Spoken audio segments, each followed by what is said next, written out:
C'est réellement une grâce qui vient de Dieu. Et avant de commencer, j'aimerais réellement honorer mon père spirituel, le prophète Yann, le père de la maison. Merci papa. Merci pour cette grâce et la confiance que tu nous donnes, que tu me donnes, en tout cas pour moi ce matin, de pouvoir prêcher sur ton pupitre, dans ta maison, dans la maison que Dieu t'a confiée. Et je veux réellement encore une fois prier. Et j'aimerais que vous puissiez prier là où vous êtes, prier pour moi, pour que le serviteur que je suis puisse réellement parler et déclarer la parole que Dieu veut que vous puissiez recevoir ce matin. Parce que je crois que lorsqu'on vient à l'église, on ne vient pas simplement pour recevoir, mais on vient aussi donner. Il y a une flamme qui est là, qui va jaillir collectivement, mais j'aimerais que là où tu es, tu peux juste te tendre ta main si tu crois et prier pour moi et bénir ce moment. Seigneur, nous bénissons ton serviteur. Bénissons, Seigneur, ton serviteur que tu as oint ce matin afin de dispenser, Seigneur, le message de la bonne nouvelle. Le message de la bonne nouvelle, l'évangile de la puissance de Dieu. Seigneur, il ne vient pas prêcher simplement ton évangile. Il ne vient pas simplement prêcher un message, mais il vient prêcher, annoncer une puissance et une vertu. Merci, Seigneur, de doter d'une onction particulière. Merci parce que tu l'as déjà doté de cette onction, qu'elle puisse simplement se manifester. Père, que sa chair se taise et que, Seigneur, l'Esprit en lui puisse s'exprimer dans le nom de Jésus. Merci parce que nous croyons que le Jésus en lui sera celui qui va prêcher. Le Jésus en lui, c'est celui qui se meut, qui se déplace. C'est celui qui est sensible. Oui, il entend ce que tu entends. Il parle ce que tu parles. Il se déplace là où tu te déplaces. Il ressent ce que tu ressens dans le nom de Jésus. Alléluia. Amen, amen, amen. Alléluia. Alléluia. Là tout de suite, je me sens mieux. Là tout de suite, je me sens chargé parce qu'ici, il y a des gens qui prient. Ici, il y a des gens qui prient. Tu peux acclamer pour toi-même. Tu es quelqu'un de personne de prière. Alléluia. Ce matin, comme je le disais, c'est réellement quelque chose de spécial pour moi parce que ça fait longtemps que je n'ai pas prêché. Et je crois ici qu'on a des prédicateurs, des prédicatrices qui ont gaspillé le pupitre. Donc c'est avec un peu de pression que je viens. Je crois que c'est l'apôtre Ribensky qui a l'habitude de prêcher ici. Mais en tout cas, je pense que je vais faire de mon mieux. Je crois que je vais vous bénir par la grâce de Dieu. C'est pas moi qui vais parler, mais comme on a prié, c'est réellement Dieu qui va s'exprimer au travers de moi. Et je crois qu'il a déjà fait, au travers de la louange, des temps de prière qu'on a eu, Dieu a déjà commencé à parler. Ne pense pas qu'il te parle que maintenant, il t'a déjà parlé. Là, ça va juste être, comment dire, le plat principal. Tu as pris l'entrée, tu as bu un peu d'eau, tu as bu un peu de boisson. Là, ça va être le plat principal. Là, tu vas être servi. Alléluia. J'aimerais qu'on aille directement dans le livre d'Ézéchiel. Ézéchiel, chapitre 36.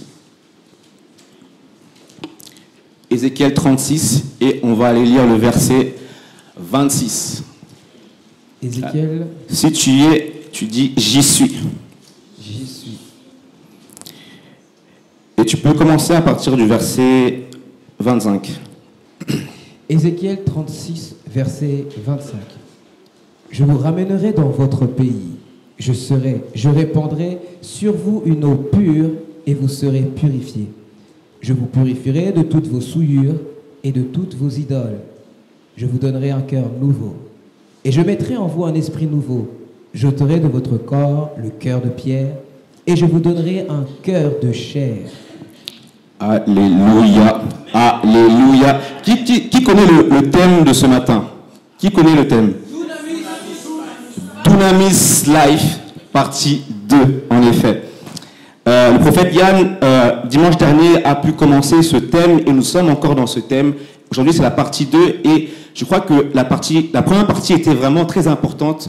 Notre Père nous a parlé de l'importance d'être en paix afin de vivre la puissance de Dieu. Parce que lorsqu'on parle de dunamis, vous le savez, je pense qu'ici, il y a des gens qui sont amoureux de la parole de Dieu. Lorsqu'on parle de dunamis, on parle de la puissance de Dieu. On parle de la puissance. Dunamis renvoie également au pouvoir, à la capacité. Du mot dunamis vient le mot dynamite qu'on connaît. C'est cette puissance explosive dont la parole nous parle, justement. Et il nous a parlé de l'importance d'être en paix.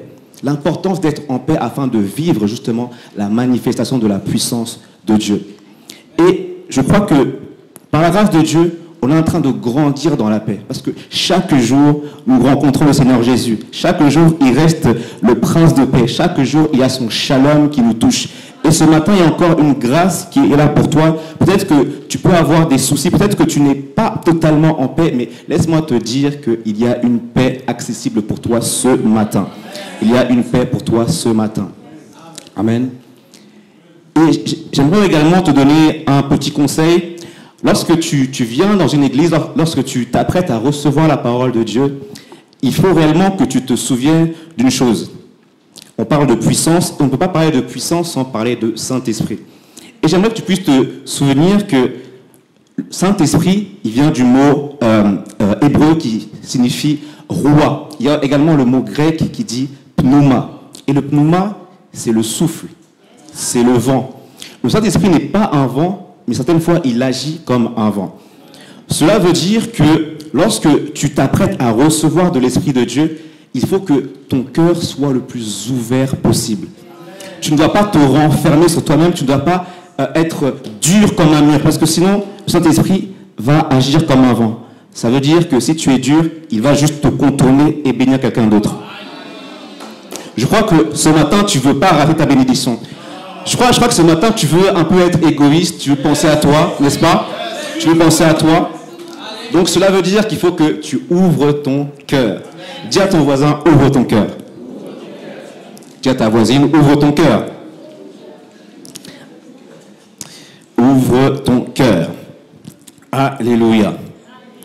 Donc là, on vient de lire ce passage de Ézéchiel, qui est un passage très très connu, un passage d'ailleurs qu'au camp de grâce, on prend très souvent.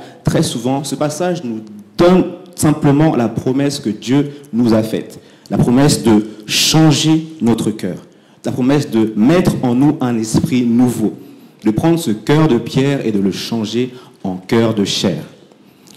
Dimanche dernier, on a également vu le passage de Joël 2,28 que vous connaissez, là où Dieu a répandu son esprit sur toute chair. Et ces mêmes passages sont des passages qui sont liés quand on parle du dunamis, quand on parle de la puissance de Dieu. Parce qu'il n'y a pas de puissance de Dieu si ton cœur n'est pas changé. Il n'y a pas de puissance de Dieu si le Saint-Esprit n'opère pas un changement sur ton cœur, dans ton cœur. On est d'accord avec ça?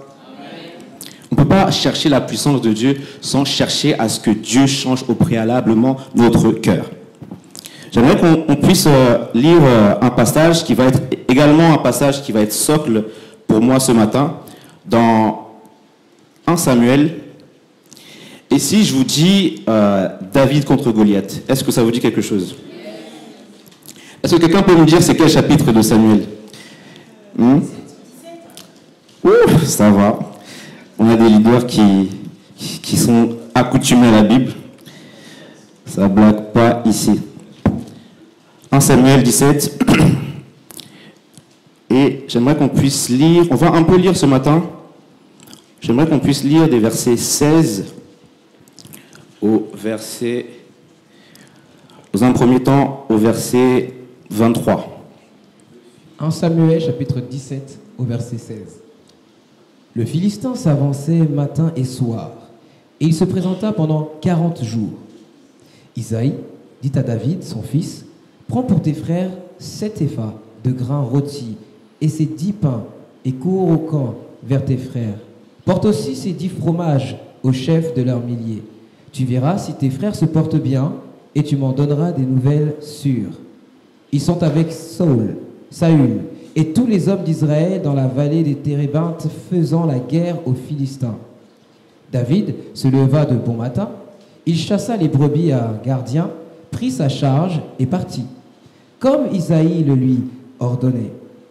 Lorsqu'il arriva au camp, l'armée était en marche pour se ranger en bataille et poussait des cris de guerre. Israël et les Philistins se formèrent en bataille, armée contre armée. David remit les objets qu'il portait entre les mains du gardien des bagages et courut vers les rangs de l'armée. Aussitôt arrivé, il demanda à ses frères comment ils se portaient.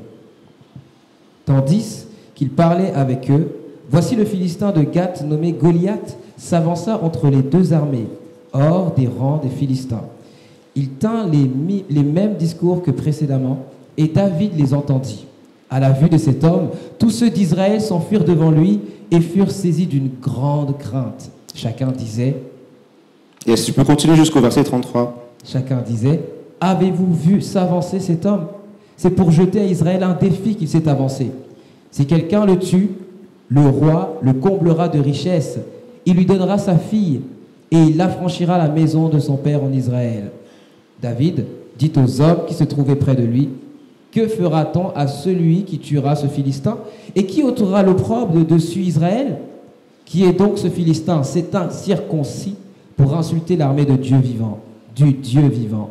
Le peuple, répétant les mêmes choses, lui dit, c'est ainsi que l'on fera à celui qui le tuera.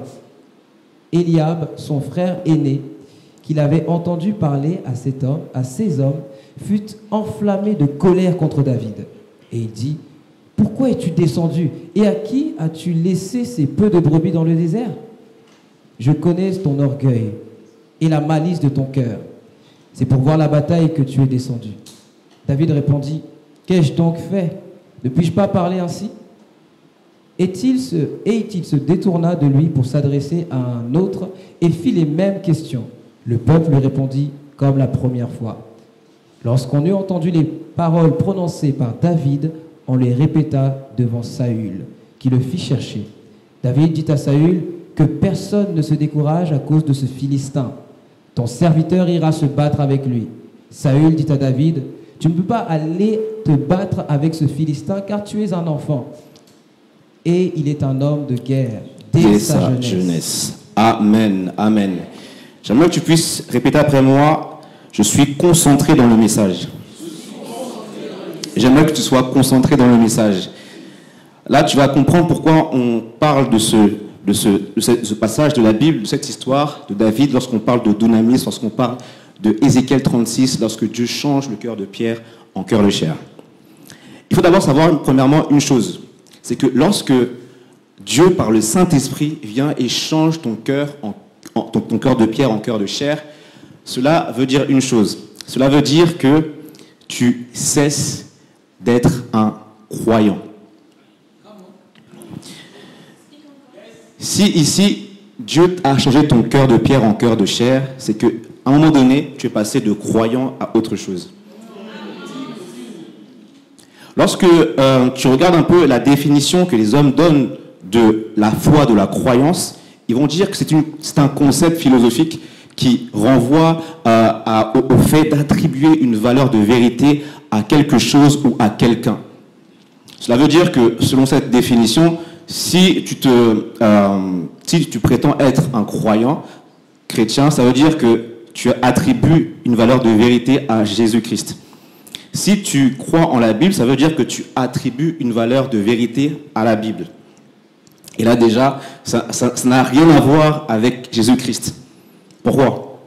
Parce que la Bible va dire que Jésus-Christ est venu plein de vérité et de grâce. La Bible va dire encore que Jésus-Christ est la vérité. Cela veut dire qu'il n'y a pas une valeur de vérité que tu vas lui attribuer. Il n'y a pas une valeur de vérité que tu vas attribuer à la parole. Parce que ici, ce ne sont que des pages et des mots. La parole, c'est la parole que tu reçois, que tu interceptes, que tu captes par ton esprit, que tu captures par ton esprit. Cette parole-là n'a rien à voir avec le fait d'assimiler et d'intégrer les concepts chrétiens et les valeurs chrétiennes. Ces choses-là sont de bonnes choses. Mais si ta foi repose uniquement sur ça, ta foi est fébrile. Ta foi est encore la foi de quelqu'un qui a un cœur de pierre. Comme je le dis, le cœur de pierre, c'est la personne qui va avoir une foi qui repose uniquement sur ce concept-là, sur le fait d'attribuer une valeur. Cela veut dire que tu vas entendre la prédication, tu vas dire c'est bien, ici c'est pas trop bien, là c'est moins bien.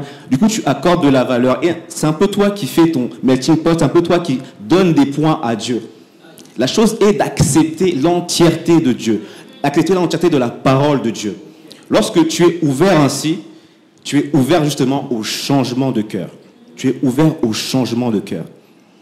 Vous verrez que souvent, les personnes qui sont très intellectuelles, les personnes qui qui réfléchissent beaucoup vont avoir du mal à avancer dans la foi. Ils vont avoir du mal à avancer dans leur marche chrétienne. Ils vont avoir du mal à intégrer des choses et des vérités, des expériences de vie que d'autres personnes ont pourtant vécues. Ils vont entendre des témoignages, mais ils vont avoir du mal réellement à assimiler toute l'étendue de ce témoignage-là. Tu vas entendre que ton frère a vécu une guérison, que ta sœur a vécu un miracle, que ton frère qui était dépressif est maintenant en joie, mais tu ne comprends pas comment il a fait. Parce que tu es en train de vouloir comprendre ça avec ton intelligence, de comprendre ça avec justement tout ce que tu as assimilé. Et la Bible va nous parler de Satan. Elle va nous parler de Satan comme étant celui qui est le prince de la puissance de l'air. Et ici au camp de grâce, on en parle souvent. Ça veut dire que Satan a une certaine puissance dans l'air. Littéralement, il agit dans les ondes. Tout ce qui va être radio, tout ce qui va être télé, tout ce qui va être courant de pensée, tout ce qui va être des idées qui sont dispensées, envoyées dans les ondes. Et peu à peu, sans se rendre compte, époque après époque, c'est comme si Satan a réussi à conceptualiser une vie chrétienne là où tu peux te prétendre chrétien sans pour autant croire au surnaturel de Dieu, sans pour autant croire à tout ce qui va être de la spiritualité du christianisme. Et parfois, tu vas même te retrouver à voir des choses incroyables, à voir des communautés chrétiennes qui se demandent encore s'il faut croire au miracle. Et ce n'est pas une question rhétorique, ils se demandent réellement s'il faut croire au miracle.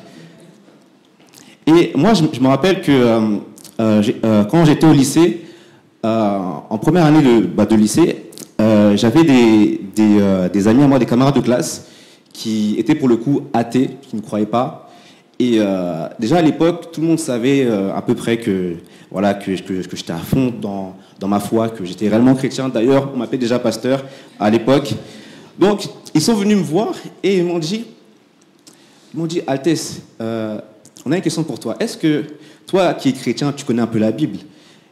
Moi j'ai dit oui, je suis chrétien, je connais la Bible, ok. Mais déjà, tu vois, ils sont venus à 5 en groupe, ils m'ont entouré. Donc j'avais un peu la pression, mais tu sais, il faut faire face. Donc tu restes, t'as peur de rien, tu réponds. Du coup je dis oui, je connais la Bible, vas-y, pose ta question. Et du coup, il me pose la question, il me dit est-ce que tu connais l'histoire de l'homme là, qui s'est fait avaler par le poisson et qui est resté 3 jours dans le ventre du poisson? Je dis oui, c'est l'histoire de Jonas, oui, non, c'est vrai. Tu es bien renseigné. Et du coup, je réponds comme ça, et après il me dit mais t'es chrétien, non? Je dis oui, je suis chrétien. Ensuite, il me dit est-ce que tu crois en cette histoire? Et là, du coup, j'ai commencé à réfléchir. Pendant 10 secondes, j'ai commencé à réfléchir. Je me suis dit, c'est vrai qu'on lit ça comme ça à l'église. Chaque soir, on lisait ça avec maman, comme ça, on voyait l'histoire. Il y avait même des bibles avec des images et tout. Mais après, tu commences à réfléchir, tu te dis, quand même, un homme dans le ventre d'un poisson, même d'une baleine, vivant pendant 3 jours. Et on a juste accepté ça comme ça. Et du coup, j'ai eu cette réflexion. Et à un moment donné, dans mon esprit, dans mes pensées plutôt, il y avait cette phrase qui disait « Mais tu crois en Jésus, c'est l'essentiel. Dis seulement que tu crois en Jésus, le reste, on ne sait pas trop. » Et j'allais répondre ça, mais finalement, il y a quelque chose qui m'a rattrapé. C'est comme si j'ai bégayé, j'ai pas réussi à dire ma phrase. Et ensuite, je me suis repris, j'ai dit « Oui, j'y crois. Oui, j'y crois. » Et là, ils n'ont rien dit. Ils ont commencé à me regarder. Et vous savez, avec des regards un peu moqueurs, en mode tu crois encore en ça, toi? Et moi-même, en fait, cette expérience, elle m'a fait réaliser le fait qu'en tant que chrétien, on doit assumer notre foi. En tant que chrétien, on ne peut pas se résoudre à penser comme le monde pense. Parce que le monde conçoit bien qu'il y a des chrétiens, des gens qui croient en Jésus. Mais il nous conçoit dans un standard qu'eux-mêmes ont établi, dans le sens où on croit en Jésus, ça s'arrête là. On a une espérance à une vie après la mort, ça s'arrête là. On a une espérance à ce que Dieu par l'intermédiaire de Mère Nature, de l'univers, d'un heureux hasard qui puisse agir en notre faveur.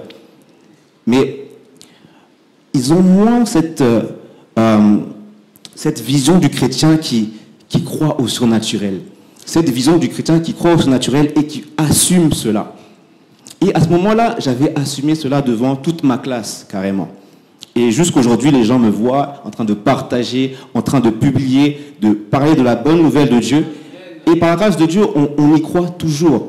Mais ce que je veux vous faire comprendre, c'est que l'ennemi a réussi à créer un concept de christianisme où le surnaturel est quelque chose de dépassé, où le miracle, c'est juste une légende, où tu peux être chrétien, même aller à l'église, même prier. Et d'ailleurs, tu vas prier 5 minutes, peut-être la prière de notre Père. Mais vous voyez à quel niveau on est arrivé, à quel niveau on est rendu.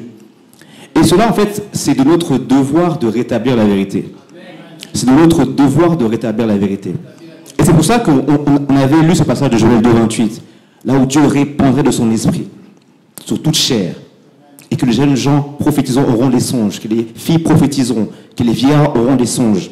Toutes ces choses-là, c'est pour rétablir la vérité. L'esprit qui est donné, c'est pour rétablir la vérité. Et malheureusement, le cœur qui n'est pas changé, le cœur qui reste encore un cœur de pierre, c'est un cœur qui croit encore que le christianisme, ça peut juste être le fait de croire en Jésus, point barre. Et tu verras, lorsque tu crois uniquement en Jésus, sans croire en toute l'entièreté de la Bible, c'est que tu crois à un autre Jésus.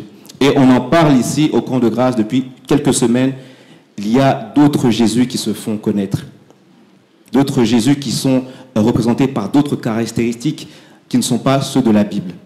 D'autres Jésus qui ne vont pas, qui ne s'accordent pas à ce que la Bible dit de Jésus. D'autres Jésus qui vont te faire changer toute ta conceptualisation de la Bible, de la vie chrétienne, qui vont te donner ce qui te plaît, ce qui te sied, ce qui te va. Un Jésus qui ne te dérange jamais. Un Jésus qui est bon, tout le temps gentil. Un Jésus qui te suit. Finalement, tu ne suis pas Jésus, c'est Jésus qui te suit. Et malheureusement, c'est là où on est rendu. Mais ici, ce que je veux te faire comprendre, c'est que l'Esprit de Dieu est répandu pour changer cela. Parfois, quand on regarde ce verset, cœur de pierre en cœur de chair, on se dit cœur de pierre, c'est forcément le fait d'être méchant, d'être hautain, d'avoir un peu ces caractéristiques un peu négatives. Ici, j'aimerais vraiment élargir ce standard. Lorsqu'on dit cœur de pierre, c'est un cœur qui est contourné par l'esprit. C'est un cœur qui ne reçoit pas pleinement l'esprit. C'est un cœur qui peut être assis dans le banc de l'église, mais qui ne reçoit rien de ce qui est prêché. Qui choisit ce qu'il veut choisir, qui prend ce qu'il veut prendre.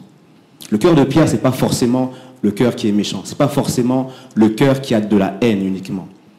C'est ce cœur-là qui n'accepte pas l'entièreté de l'évangile.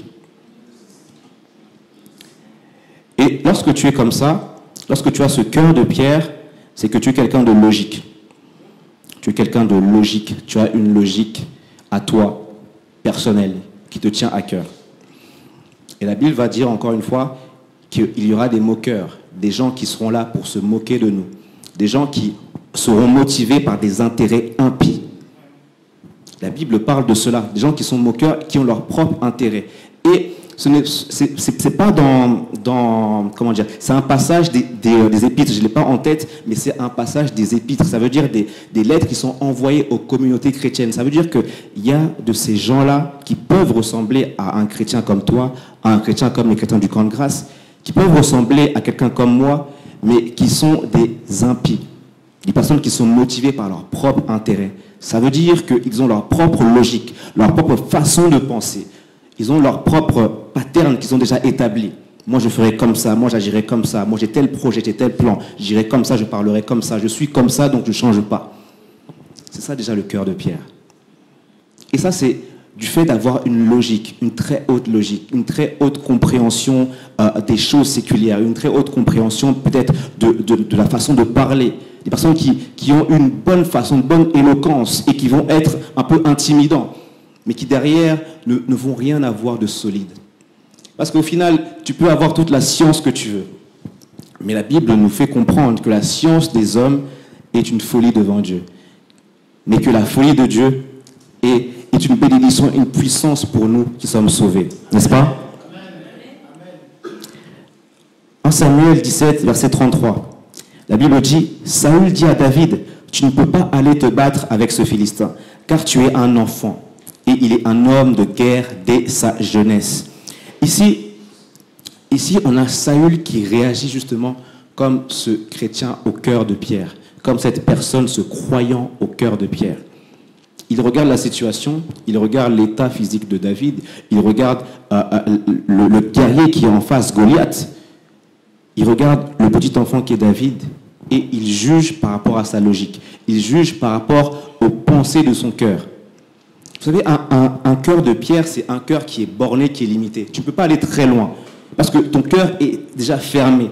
Tu ne peux pas monter très haut. Même dans ta façon de penser, même dans ton intelligence est réduite à ce que tu connais, à ce que tu as accepté.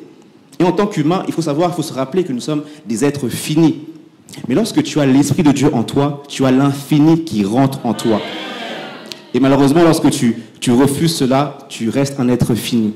Et c'est pour ça qu'il faut être encouragé en tant que chrétien lorsque tu vois beaucoup de personnes qui vont avoir de grands discours, qui vont avoir de belles paroles, qui vont avoir réellement cette rhétorique des arguments, un argumentaire solide qui va te faire trembler, qui va te faire repenser ta foi et tu vas te dire mais finalement il a raison. Mais non, il faut que tu te rappelles qu'il reste un homme, elle reste une femme, une personne finie, une personne qui a une naissance et qui a une mort. Toi qui as l'Esprit de Dieu, tu as l'infini en toi. Tu as l'infini en toi. La Bible dit qu'il nous a bénis de l'infini de sa richesse, l'infinie bonté de sa richesse. Il y a une bonté infinie qui est en chacun d'entre nous. Amen. Et là, on a Saül qui dit, tu ne peux pas aller te battre avec ce Philistin, car tu es un enfant. Il est un homme de guerre dès sa jeunesse. Vous voyez, ici, Saül a réellement fait ses recherches. Pourtant, Goliath, c'est leur ennemi. C'est également l'ennemi de Saül, le roi Saül. Mais il dit, c'est un homme de guerre dès sa jeunesse. Ça veut dire que parfois, lorsque tu n'es pas totalement changé par l'esprit, lorsque ton cœur est encore un cœur de pierre, tu vas savoir comment l'ennemi agit. Tu vas connaître l'historique de ton ennemi. Tu vas connaître les statistiques qui montrent que les Noirs échouent. Tu vas connaître les statistiques qui montrent que les femmes ne sont mal payées. Tu vas connaître les statistiques qui montrent que telle chose est en ta défaveur. Tu vas connaître les plans de ton ennemi. Et tu vas t'atteler à le connaître et tu vas le dire comme si c'est une bonne chose, comme si c'est une chose dont il faut être fier, comme si c'est une sagesse. Et pourtant, le fait de connaître ton ennemi ne te rend pas plus fort que lui. Le fait de connaître ton ennemi ne te rend pas plus fort que lui. Parfois, on peut avoir ce genre de messages qui peuvent, à un certain degré de maturité, être bons. Mais parfois, c'est juste des messages qui vont nous immobiliser, nous faire stagner, nous faire reculer. Parce qu'il y a tel esprit, il y a tel démon qui agit ici. Si tu portes cela, le démon va rentrer. Si tu vas là-bas, le démon va te toucher. Et du coup, finalement, toi qui es chrétien, toi qui es censé avoir le Père de tous les esprits dans tes côtés, toi qui es censé avoir l'Éternel des armées, Jéhovah Tsabaoth, l'Éternel des armées, le lion redoutable avec toi, finalement, tellement que tu connais les démons, tellement que tu connais comment ils opèrent, tu finis par te recroqueviller sur toi-même, par te refermer. Et là, c'est quoi? C'est un cœur de pierre. Tu deviens une pierre, carrément un rocher. Tu es trop lourd pour bouger. Tu es trop lourd pour bouger. C'est pour ça qu'il faut prendre ces enseignements, pas à la légère, mais toi, regarde ce qui est bon pour toi.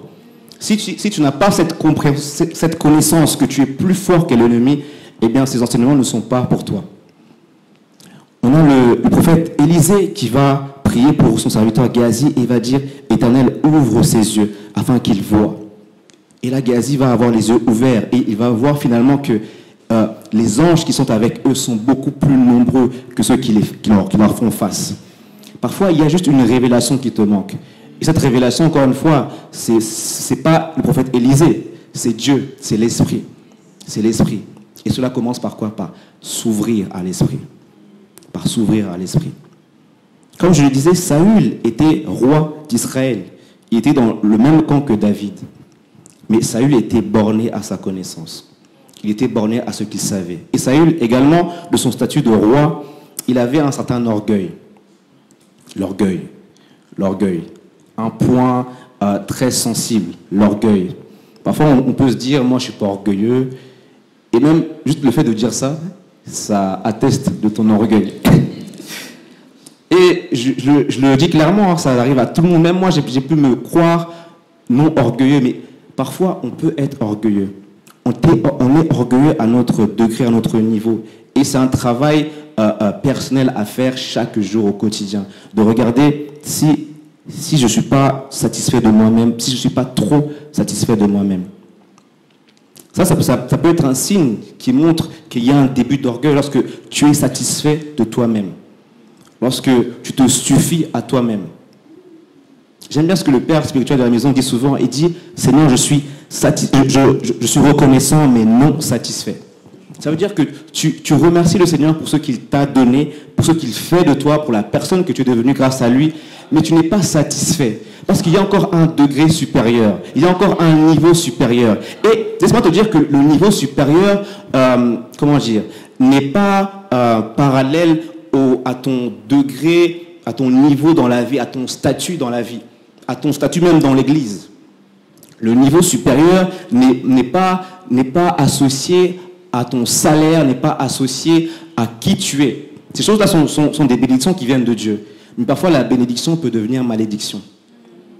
La Bible va dire dans Proverbe 27 au verset 14 que l'ami qui déclare des bénédictions le matin déclare en fait une malédiction. Qu'est-ce que ça veut dire? Ça veut dire que les bienfaits qui viennent te louer, qui viennent mettre les projecteurs sur toi, peuvent se retourner contre toi au final. Si tu ne prends pas garde justement à les maîtriser. La bénédiction, c'est bien dire. Et le fait de recevoir la bénédiction, c'est le fait de recevoir la parole qu'il y a derrière. Ne pas recevoir le matériel, ne pas recevoir ce qui va être tangible, ce qui va être visible directement, mais de recevoir la parole qui va être derrière. J'aime bien ce que la Bible dit dans Habakkuk, qui dit « J'étais à mon poste, attendant de voir ce que l'Éternel allait me dire ». Ça veut dire qu'en tant que chrétien, en tant qu'être spirituel, on doit réellement avoir cette notion que les choses qui peuvent être visibles, les choses qui peuvent être, qu'on peut toucher, qu'on peut saisir, ne sont pas uniquement cela. Ces choses-là sont en effet une parole de Dieu, qu'on doit saisir d'abord spirituellement. Le cœur de Pierre, malheureusement, va s'arrêter à ce qui va être visible. Le cœur de Pierre va s'arrêter à ce qui va être vu, ce qui va être saisi. Et tu vas peut-être voir des hommes, des femmes qui vont avoir l'air béni, avoir l'air élevé.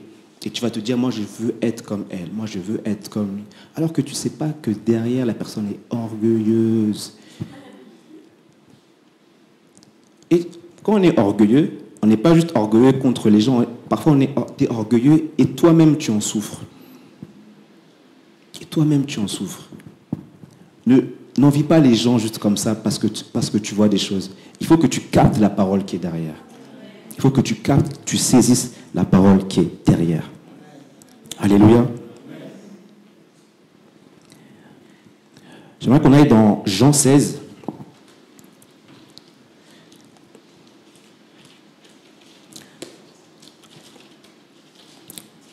Jean 16. Aujourd'hui, on parle de dunamis. Rappelle-toi, dunamis. Dunamis, la puissance de Dieu. Une vie de puissance. Jean 16, si tu y es, tu peux commencer à lire à partir du verset 6.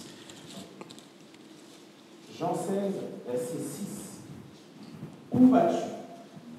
Mais parce que je vous ai dit ces choses, la tristesse a rempli votre cœur. Cependant, je vous dis la vérité, il vous est avantageux que je m'en aille. Car si je ne m'en vais pas, le consolateur ne viendra pas vers vous. Mais si je m'en vais, je vous l'enverrai. Et quand il sera venu, il convaincra le monde en ce qui concerne le péché, la justice et le jugement.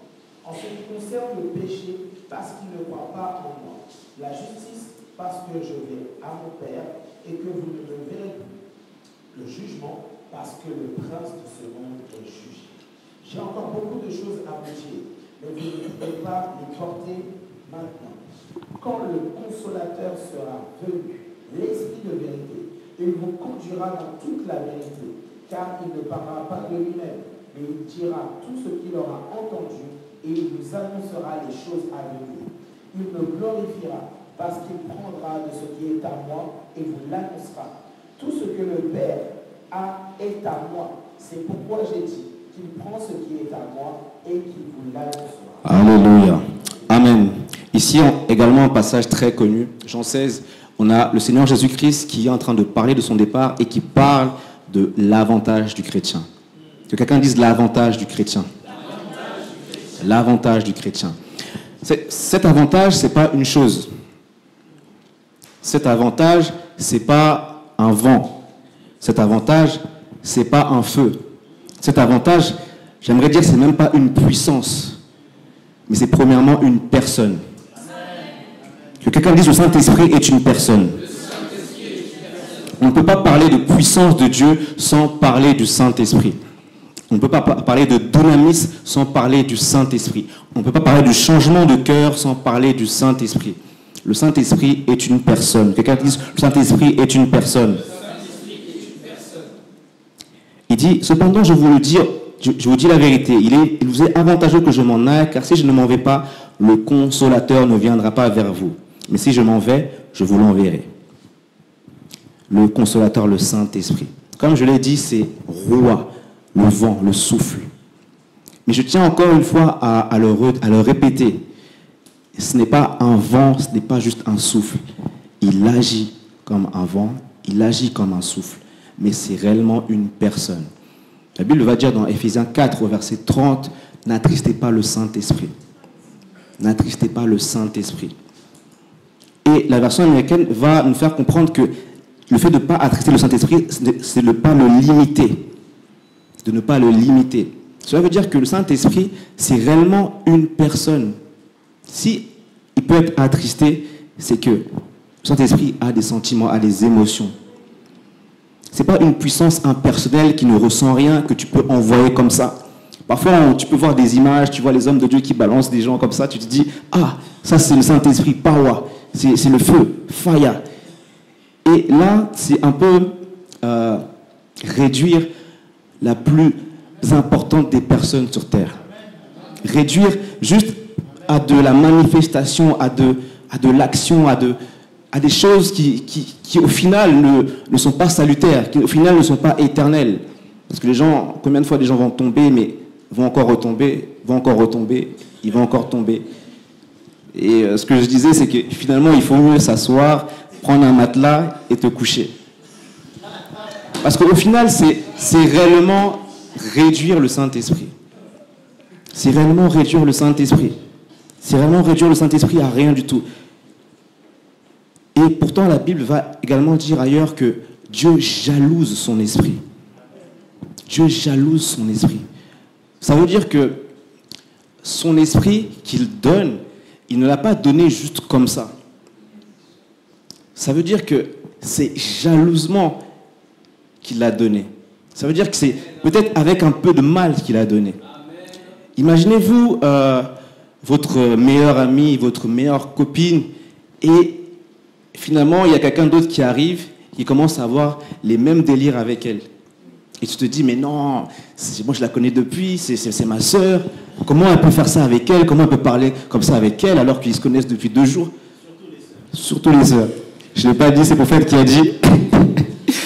Mais vous voyez un peu l'image que je veux dresser ici. Le Saint-Esprit est réellement cette personne que tu chéris, que tu dois chérir, que nous devons chérir. Et si tu es capable d'être jaloux de la relation que ta meilleure pote ou ton meilleur pote a avec quelqu'un d'autre, imagine Dieu. Imagine le Père. D'ailleurs, si on suit bien ce qui s'est passé, le Saint-Esprit n'a pas été envoyé par le Père. C'est Jésus-Christ qui a initié cet envoi. Parce que la Bible dit que c'est au nom de Jésus que le Père a envoyé son esprit. Ça veut dire que c'était la volonté du Fils. Il le dit ici, il est avantageux pour vous que je m'en aille afin que vous receviez le Consolateur. Et la Bible dira, il nous fait comprendre lorsqu'on étudie que le Consolateur, c'est le Paraclet. C'est celui qui nous épaule, qui nous aide. C'est celui qui nous soutient. Et la Bible nous fait comprendre que le Saint-Esprit, c'est un autre Jésus. C'est un autre Jésus. Et ici, je veux encore réellement marteler sur le fait que le Saint-Esprit est une personne. Dans le passage qu'on a lu ici, on nous dit que le Consolateur, quand il sera venu, il vous conduira dans toute la vérité. Il ne parlera pas de lui-même, mais il dira tout ce qu'il aura entendu. Tout ce qu'il a entendu où? De la part du Seigneur Jésus. Ça veut dire qu'il y a toute une relation concernant le Saint-Esprit. Dans la Trinité que nous connaissons, le Père, le Fils et le Saint-Esprit, il y a cette relation intimement, étroitement liée qu'ils ont. Et Dieu, tout simplement, nous manifeste sa présence par l'Esprit Saint. Lorsque tu as l'Esprit Saint, tu ne peux pas le considérer comme la puissance, comme le feu, comme le fire. C'est la troisième personne de la Trinité et la personne la plus importante sur terre, je le répète. Et je disais que Dieu a investi toute sa puissance, toute sa bonté, toute sa vérité, toute sa consolation, toute son affection dans l'esprit que nous avons. Et le cœur de Pierre, c'est un cœur qui va réduire cela juste à de la poussière, à du vent. Mais le cœur de chair, le cœur qui a été changé, va discerner que l'esprit n'est pas un fantôme. Peut-être qu'on ne le voit pas, on ne le saisit pas, mais l'esprit est bel et bien une personne. Et vous le savez, ça c'est quelque chose qu'on répète tout le temps. Il faut parler à l'esprit. Parler à l'esprit. Parfois tu peux juste être là et tu cherches quelqu'un à qui parler. Tu vois qu'il n'y a personne. Tu vois que ce que les gens te disent ne te satisfait pas. La consolation que tes frères, tes sœurs, que tes proches peuvent essayer de t'apporter, c'est comme si au final, c'est comme de l'eau. Tu ne peux pas se dire ça ne te bénit pas. Il y a une personne qui a la consolation parfaite. Et si la Bible appelle le consolateur, c'est que le Saint-Esprit est réellement expert en la matière. Et il a été envoyé des versets il y a plus de 2000 ans. Ça veut dire qu'il a eu le temps de se perfectionner, le temps réellement de vraiment devenir droit dans son action. Ça veut dire que nous qui sommes ici, on a la chance d'avoir vraiment un esprit qui est expert, qui a plus de 2000 ans d'expertise et qui peut réellement te consoler. C'est pour ça que parfois, il faut comprendre les gens qui se ferment entre guillemets. Parfois, tu veux tellement être au courant de ce qui se passe dans la vie des gens, tu les perturbes dans leur relation avec Dieu. Parfois, il faut savoir laisser de l'espace. Peut-être tu ne sais pas ce que la personne vit. Peut-être que tu imagines, tu entrevois un peu ce que la personne vit et tu veux essayer d'agir, mais n'essaie pas de prendre la place de l'esprit. Tu ne peux pas prendre la place de l'esprit. On ne peut pas, je ne peux pas, ton pasteur ne peut pas, même le prophète Yann ne peut pas. Au camp de grâce, on ne peut pas prendre la place de l'esprit. Et malheureusement, dans les communautés chrétiennes, souvent dans la jeunesse, on a ce besoin et, cette attente de la part des autres. On a cette attente de la part des frères, des sœurs, des leaders, des gens qui sont déjà là depuis longtemps. On a cette attente qu'ils puissent intervenir, qu'ils puissent agir, qu'ils puissent parler ici. Mais parfois, même le plus grand des leaders, même la plus grande des anciennes de l'Église, elle n'aura pas la parole qu'il te faut. La personne qui aura cette parole-là, c'est l'Esprit de Dieu, le Saint-Esprit. Le Saint-Esprit, je rappelle encore, c'est le consolateur. C'est le consolateur par excellence. Ici, je suis en train de parler, mais réellement, j'interpelle les cœurs, je parle au cœur. Je vois vos visages, vous êtes tous très beaux, très belles, mais parfois la beauté extérieure peut cacher un visage qui est en train de pleurer, qui est en train de souffrir. Je te répète, le consolateur, c'est le Saint-Esprit. C'est le Saint-Esprit. C'est le Saint-Esprit. Alléluia. Et juste pour votre culture biblique, lorsqu'on parle du Saint-Esprit, ça fait référence en fait au mot hébreu comme on l'a dit, mais c'est du féminin. Normalement, on devrait dire la Saint-Esprit. Et généralement, on va associer donner une image un peu féminine, et c'est juste une image, hein, il faut... Hein, c'est juste une image. Hein, c'est juste une image. Jean 4 nous dit que Dieu est esprit, n'est-ce pas? Dieu est esprit, hein, Dieu n'est pas femme. Mais le Saint-Esprit, on va lui donner les caractéristiques d'une femme. La Bible dira dans le Proverbe que le Père donne la direction, donne l'ordre, et que la mère va enseigner. Et c'est le travail du Saint-Esprit. La Bible dira que l'onction de l'Esprit nous enseigne les choses. Ça veut dire que l'Esprit porte les caractéristiques d'une femme, d'une mère. Et du coup, par rapport à ça, tu peux entrevoir la relation que tu dois avoir avec l'Esprit. Par rapport à cette image, tu peux du coup te poser, te dire, mais si le Saint-Esprit est assimilé et associé à une personne féminine, comment est-ce que je me comporte avec ma mère? Comment est-ce que je me comporte avec mes sœurs? Comment est-ce que je me comporte avec mes sœurs de l'église? Comment est-ce que je me comporte avec ma femme, avec ma fiancée, avec ma future épouse? Comment est-ce que je me comporte avec elle? Et du coup, là, tu te dis, mais si je suis aussi proche, si je suis autant là, si je suis autant à l'écoute, est-ce que je le suis également avec l'Esprit? Et là, on a pris l'image de la femme. Vous avez dit yes, alléluia, amen, mais heureusement que le Saint-Esprit n'est pas totalement comme une femme, parce que sinon, il y aura des sessions, elle va te bouder, le Saint-Esprit va te bouder. Heureusement que le Saint-Esprit reste Dieu. Hein? Reste Dieu. Gloire à toi, Seigneur. Mais cette comparaison doit réellement nous aider à aller plus loin avec l'Esprit. Doit réellement nous aider à aller plus loin avec l'Esprit. L'Esprit va réellement t'enseigner, et parfois tu peux juste te souvenir de ta maman, comment elle t'enseignait, et également lorsque tu grandis, considérer que ça reste une personne. Parce que là je change un peu dans mon message, mais c'est juste pour que l'image soit beaucoup plus compréhensive pour tout le monde. On peut avoir juste cette appellation maman. Parfois même, tu n'as jamais appelé ta mère par son prénom, et du coup, elle reste juste maman. Comme un rôle, comme, je sais pas, un personnage comme ça. Parce que c'est maman, du coup, tu peux faire ceci, tu peux faire cela. Parce que c'est maman, du coup, tu peux te plaindre. Parce que c'est maman, du coup, tu peux le dire, tu peux te plaindre, tu peux te décharger sur elle. Parce que c'est maman. Parce que c'est maman, donc elle doit faire ça, donc elle a les épaules pour. Donc c'est maman, elle va subir, elle va supporter, parce qu'elle a l'amour elle-même, donc parce que c'est maman. Et avec ces maman, tu oublies que c'est une personne. Tu oublies que c'est un être humain. Parfois, on peut être tellement blessé, nous, en tant que jeune, en tant qu'enfant, en tant que fils, fille. Tu vas être blessé parfois par les choses que tu as vécues à l'école, au lycée, au travail, blessé par des relations que tu as. Et il y avait juste un jour où je me disais, mais des fois, je suis comme ça en train de presque dépressif. Je me dis, mais purée, ma vie est nulle. Il s'est passé ça, il s'est passé ci. Et un jour comme ça, je me suis dit, mais en fait, ma mère aussi, des fois, elle pense comme ça. Ma mère aussi, des fois, en fait, elle est humaine, en fait. Des fois aussi, elle a juste besoin d'amour. Des fois, elle a juste besoin de se reposer. Elle a juste besoin d'un câlin. Et le fait de te rappeler cela, par rapport à l'Esprit de Dieu, ça te donne une toute autre perspective. C'est plus juste maman qui supporte, qui fait, qui doit être là, qui doit être au rendez-vous, qui doit répondre présente. Mais c'est également un être humain. Et la Bible dit d'aimer son prochain. Et ne pas aimer juste avec...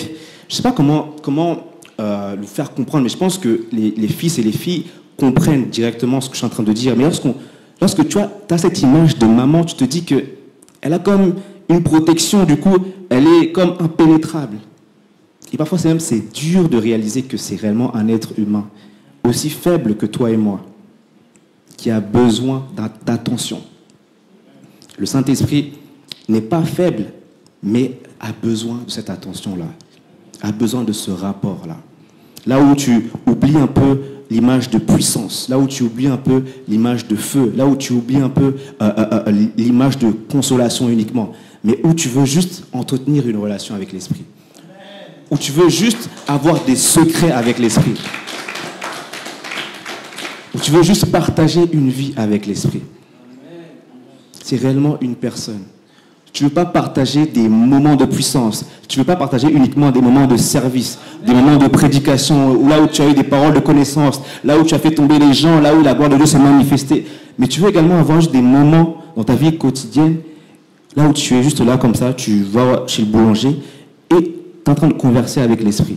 Tu es en train de converser avec l'esprit. Tu converses avec l'esprit. Alléluia. Et l'esprit, c'est comme une femme. Hein. Je pense que le prophète qui est marié pourrait nous dire, lorsque tu écoutes, eh ben, elle parle. Lorsque tu écoutes l'esprit, eh ben, il va te parler. Il va te parler, n'est-ce pas? Tu veux entendre Dieu, n'est-ce pas?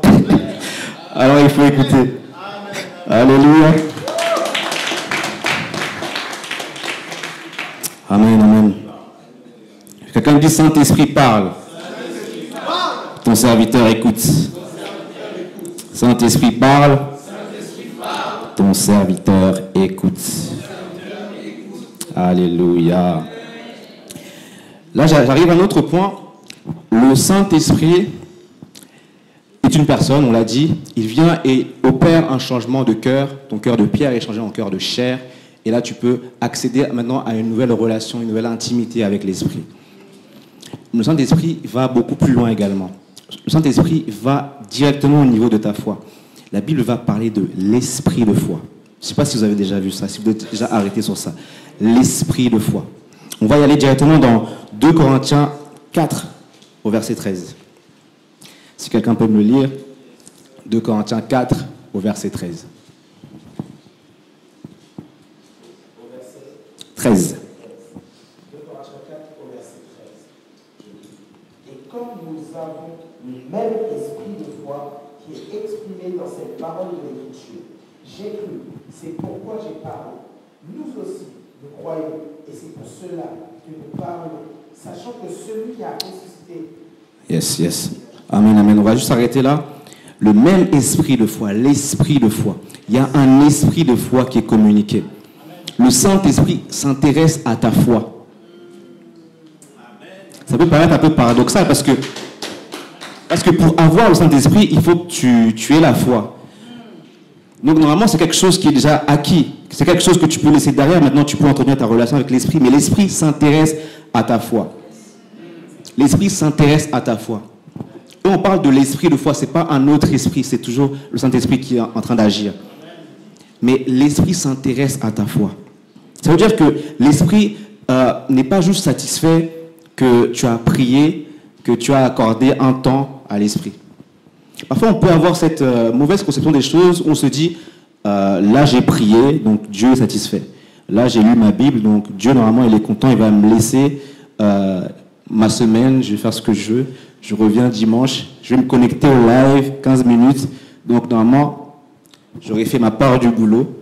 Normalement, je suis réglo, je peux faire après ma vie. Or, la foi, ce n'est pas quelque chose de ponctuel. La foi, c'est continuel, c'est une vie. La Bible dit que le juste vivra par la foi. Donc, la foi, c'est quelque chose qui nous prend dès qu'on est de nouveau, dès qu'on accepte le Seigneur, et qui nous suit jusqu'à la fin de notre vie, jusqu'à la vie après la vie. La foi reste là, reste présente. Et le Saint-Esprit s'intéresse à notre foi. Et il nous communique de sa vertu. Il nous communique de sa personne par l'esprit de foi. Et ici, j'aimerais juste dissocier 2 dimensions de cela. Comme je l'ai dit, le Saint-Esprit, c'est un autre Jésus. Jésus a dit, il est avantageux que je m'en aille pour que vous recevez le consolateur. Un autre moi-même, le paraclet. Donc, cela veut dire que si le Saint-Esprit, c'est le même que Jésus, c'est peut-être un Jésus personnel pour chacun d'entre nous, parce que Jésus était un homme, du coup il était limité à un lieu là où il était. Il pouvait peut-être se apparaître à plusieurs personnes en même temps, mais il était limité à une contrée, à une région. Maintenant on a le Saint-Esprit, donc chacun de nous, on a un Jésus personnel. Ça veut dire que chacun de nous, on a ce Jésus qui a marché il y a 2000 ans. Chacun de nous, on a l'expérience que Jésus a eue lorsqu'il était enfant, lorsqu'il a grandi avec ses parents. On a l'expérience que ce Jésus a eue lorsqu'il a commencé le ministère. On a l'expérience que ce Jésus a eue. Parce que parfois, on peut lire juste la Bible, on se dit, ça va vite, et il est déjà confiant, il fait les choses bien, etc. Mais il faut se rappeler que la Bible dit que Jésus s'est dépouillé de son égalité avec Dieu. Ça veut dire qu'il était réellement rendu comme un homme. Donc ça veut dire qu'il comptait également sur Dieu, sur le Père. Ça veut dire que Jésus, la Bible dit qu'il a été tenté en toutes choses. Ça veut dire que comme nous, parfois tu peux être un peu apeuré face à l'échéance que tu dois faire, face à la chose que tu dois faire, face à l'œuvre que tu dois faire. Parfois tu peux être découragé. Eh bien, Jésus a également peut-être été découragé. Il y a une série que j'aime bien, ça s'appelle The Chosen, et ils ont bien représenté, à mon sens, ce Jésus et ce côté humain de Jésus. Bien que dans tout le film, on voit réellement que c'était le Fils de Dieu, ils ont bien représenté cela, mais il y a aussi cette partie qui était un peu moins accessible au travers des Écritures qu'ils ont imagées en s'inspirant des Écritures, et on voit un peu ce Jésus qui se prépare en fait à prêcher. On a cet épisode du sermon sur la montagne, et on voit que les disciples rassemblent les gens, que les gens commencent à venir, que la foule est là, qu'il y a du monde. Et dans la série, on voit Jésus il est comme ça. Donc il se prépare, il souffle comme ça, il souffle un bon coup, et après on le voit, il part prêcher. Et j'aime bien savoir que Jésus était comme moi. J'aime bien savoir que je suis un peu dans la même posture que Jésus. J'aime bien savoir que lorsque je suis mal, eh bien Jésus a été mal. Et mon avantage à moi, c'est que j'ai le Saint-Esprit qui me le rappelle. J'ai l'Esprit de Dieu qui me dit, je suis déjà passé par là. J'ai l'Esprit de Dieu qui me dit que là, j'ai été tenté également, mais j'ai reculé, j'ai fait un pas en arrière. J'ai l'Esprit de Dieu qui peut me permettre d'éviter certaines erreurs. Parce que c'est le même Jésus, c'est le même Esprit qui était avec Jésus. La Bible dit dans Philippiens 2,5 que nous devons avoir les sentiments qui étaient en Christ Jésus, lorsqu'il était sur terre, lorsqu'il était sur chair, sur la terre, eh bien, il marchait avec des sentiments qui lui étaient propres, qui étaient spécifiques. Et cela nous est disponible, nous est ouvert par l'Esprit de Dieu. Tu peux me dire Jésus comme ça, tu te dis, mais Jésus, il est parfait, c'est vrai, sans péché, sans tache. Mais il est possible pour nous également d'être sans péché, sans tache. Si réellement tu crois que tu as le même esprit que Jésus, si réellement nous croyons que nous avons le même esprit que Jésus, eh bien c'est possible pour nous d'être sans tache, irréprochable sur tous les domaines. C'est possible. Ce n'est pas quelque chose d'impossible. Et cela, encore une fois, c'est la culture, c'est les films, c'est Hollywood, c'est les choses qu'on a entendues, c'est les histoires qu'on nous a entendues, c'est les gens qu'on a vus chuter, qui nous font croire que c'est impossible d'avoir cette perfection. C'est possible. C'est possible. La Bible dit de travailler à son salut. Ce n'est pas que tu travailles pour avoir le salut, mais maintenant que tu as le salut, tu travailles afin que ton salut et la manifestation de ce salut soient parfaits sur terre. Alléluia. Qui croit que c'est possible? Qui croit que c'est possible? Amen. C'est possible. C'est possible. Donc là, c'est la dimension de la foi, de l'esprit de foi, qui est l'esprit qui est empreint de la vie de Jésus. Et il y a la dimension du don de foi. Vous savez que dans 1 Corinthiens 12, la Bible parle des dons qui sont mentionnés, qui sont répertoriés à l'église de Corinthe. Et on nous parle du don de foi. Du don de foi. Ça veut dire une foi à la mesure de Dieu, une foi de Dieu, une foi divine. Une foi qui n'est pas soumise à nos circonstances, à nos paramètres humains, mais une foi qui est liée aux paramètres divins de Dieu. Et Dieu, tout lui est possible, n'est-ce pas? Ça veut dire que cette foi, cette sorte de foi, cet esprit de foi, ce don de foi, c'est un don de l'esprit. C'est un don de l'esprit.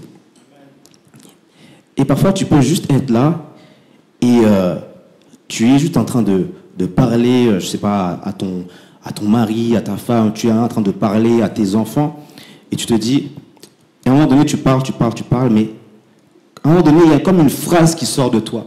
Il y a comme un mot qui s'échappe de toi. Et là, tu parles une parole, tu dis une chose. On va faire ceci. Le mariage, on va le préparer comme ça, comme ci, comme ça. Pourtant, tu vois que les fonds ne sont peut-être pas là. Mais il y a quand même un don de foi qui est communiqué à ce moment T et qui répond, qui résout la problématique présente. C'est le don de foi. C'est le don de foi. Et le fait de reconnaître, le fait de remercier Dieu par rapport à ce que tu reçois, ça va juste multiplier cela. Parfois, tu peux avoir des percées comme ça, où tu as un don de foi qui est exprimé par une parole, par une action que tu vas poser, et tu t'en rends juste pas compte. Tu te dis, pourquoi j'ai fait ça? Pourquoi j'ai agi comme ça? Non, non, c'est Dieu qui a parlé, c'est Dieu qui a agi. C'est le don de foi qui s'est manifesté. La Bible dira dans Jude 1 au verset 3 que la foi nous a été transmise au sein une fois pour toutes. Ça veut dire que c'est quelque chose qui est là, disponible pour nous. Ce n'est pas quelque chose que tu dois chercher, rechercher, jeûner pour ça. D'ailleurs, tous les dons de l'esprit, on ne jeûne pas pour prophétiser, on ne jeûne pas pour interpréter les langues, on ne jeûne pas pour avoir des paroles de connaissance. On jeûne pour avoir une intimité avec Dieu, pour avoir des secrets avec Dieu. Tout cela, c'est quelque chose qui est donné. D'ailleurs, ici, je rappelle, je ne suis pas en train de vous dire comment avoir de la puissance. Bien que c'est dynamis, on n'est pas en train de vous dire comment avoir de la puissance. Si vous êtes enfant de Dieu, si vous avez l'Esprit de Dieu, vous avez la source de puissance. Ici, ce qu'on va faire simplement, c'est juste peut-être te donner le paramétrage pour que tu puisses juste vivre la puissance. Te donner un peu les clés pour que tu puisses expérimenter cette puissance. Mais elle est déjà là en toi. Elle sommeille déjà là en toi. Elle est déjà là en toi. C'est un peuple puissant que Dieu s'est choisi, que Dieu s'est acquis. Amen. On va revenir dans 1 Samuel 17. 1 Samuel 17 et on va lire le verset 29. Qu'ai-je donc fait? Ne puis-je pas parler ainsi? Et il se... Yes, juste le verset 29. David répondit, qu'ai-je donc fait? Ne puis-je pas parler ainsi? Là, David venait de dire quelque chose qui avait dépassé ses frères, qui avait dépassé même tous les soldats qui étaient là, qui étaient restés immobiles, qui n'avaient pas bougé, qui avaient été apeurés, effrayés par Goliath. David, lui qui était un grand galet, un petit, un enfant, a prononcé la parole qu'il allait terrasser l'ennemi et qu'il allait rendre la gloire au peuple d'Israël. Cette parole était trop puissante, trop forte, plus grande que même David lui-même. Et ses frères ont été choqués et ils ont été indignés carrément. Et David a dit, mais qu'ai-je donc fait? Ne puis-je pas parler ainsi? Là, c'était juste une petite substance de l'esprit de foi, du don de foi. Cette parole qui vient de Dieu. Si David a pu vivre cela sans avoir l'esprit en lui, eh bien nous qui avons l'esprit de Dieu en nous, eh bien, nous devons le vivre au quotidien. C'est quelque chose qu'on doit rechercher. Ce n'est pas juste des choses qu'on doit lire comme ça et dire « Ah, David, c'est un vaillant guerrier, David, il est courageux. » Non, non, non. David, c'est bien, gloire à Dieu, mais moi aussi, je veux faire face à l'ennemi. Moi aussi, je vais aller là lorsque personne ne va. Moi aussi, je veux faire face à l'ennemi, même si tout le monde est apeuré. Et ici, ce n'est pas de la folie, mais c'est l'esprit de foi. L'esprit de foi. Que quelqu'un dise l'esprit de foi. L'esprit de foi. Ici, si tu me suis, je suis en train de te montrer un peu l'importance du Saint-Esprit, de l'importance de la relation et de l'intimité que tu dois avoir, que tu dois bâtir, construire avec l'Esprit de Dieu. Ici, tu dois comprendre que il est vrai qu'on est dans ce thème dynamis life, et quand tu entends ça, tu te dis c'est puissance, tu te dis il va y avoir des choses spectaculaires, mais tu ne peux pas d'abord vouloir la puissance sans être en esprit. Tu ne peux pas vouloir les manifestations sans être dans une relation avec l'esprit. Il faut d'abord être en esprit avant de voir ces choses, avant de vivre ces choses. On a Jean qui a cette vision et l'ange lui dit monte ici. Monte ici. Ça veut dire qu'il y a une position qu'on doit avoir avant de voir des choses. Il y a une position qu'on doit avoir avant de vivre des choses, avant que Dieu nous utilise dans tous ces dons que nous connaissons de la Bible. Il faut d'abord être en esprit. En Samuel 17, je vais lire le verset 33 au verset 36. La Bible dit, Saül dit à David, tu ne peux pas aller te battre avec ce Philistin car tu es un enfant et il est un homme de guerre de sa jeunesse. David dit à Saül, ton serviteur faisait paître les brebis de son père. Et quand un lion ou un ours venait en enlever une du troupeau, je courais après lui et je le frappais et j'arrachais la brebis de sa gueule. S'il se dressait contre moi, je le saisissais par la gorge et le frappais et je le tuais. C'est ainsi que ton serviteur a terrassé le lion et l'ours. et il sera du Philistin, c'est un circoncis comme de l'un d'eux, car il a insulté l'armée du Dieu vivant. Ici, on a David qui relate un épisode de sa vie. David qui n'était pas juste un berger ordinaire, mais un berger capable de terrasser le lion et l'ours. Il faut savoir que dans la symbolique biblique, le lion et l'ours représentent la puissance, représentent la stabilité, représentent la force. Ça veut dire que David a déjà prouvé sa puissance et sa force. Mais là, on pourrait se dire, mais oui, là, c'est le dynamisme qui a été démontré. C'est la puissance qui a été démontrée. Eh bien non, là, David a juste relaté son intimité avec Dieu. Parce qu'il était en train de paître ses brebis dans son quotidien, dans ce qu'il fait tous les jours. Cela veut dire que ce n'était pas quelque chose d'extraordinaire, quelque chose d'hors du commun. Et ici, ce que je veux vous faire comprendre, c'est qu'il faut qu'on arrive à un niveau où on est capable de discerner lorsqu'il s'agit de la relation que j'ai avec Dieu et lorsqu'il s'agit de la puissance qui est démontrée. On doit discerner la vie de l'esprit qui est utile au corps de Christ, qui est utile à tout le monde, et la vie de l'esprit qui ressort de mon intimité, de ma vie personnelle avec Christ. Parfois, tu vas vivre des choses et tu veux directement en parler, comme pour bénir le peuple de Dieu. Ça part d'un bon sentiment. Mais il y a des choses qu'on vit qui sont des démonstrations de puissance, mais qui sont du registre de l'intimité que j'ai avec mon Dieu. Qui ne sont pas du registre du serviteur que je suis, mais qui sont du registre de l'enfant, du fils de Dieu que je suis.